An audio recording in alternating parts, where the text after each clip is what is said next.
गानचतुराय गानप्राणाय गानान्तरात्मने गानोत्सुकाय गानमत्ताय गानोत्सुकमनसे गुरुपूजिताय गुरुदैवताय गुरुकुलस्थायिने गुरुविक्रमाय गुह्यप्रवराय गुरवे गुणगुरवे गुरुदैत्यकलक्षेत्रे गुरुधर्मसदाराध्याय गुरुपुत्रपरित्रात्रे गुरुपाखण्डखण्डकाय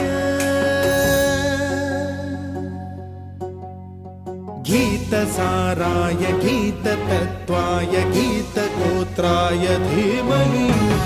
गूढगुल्फाय गन्धमत्ताय गोजयप्रदाय धीमहि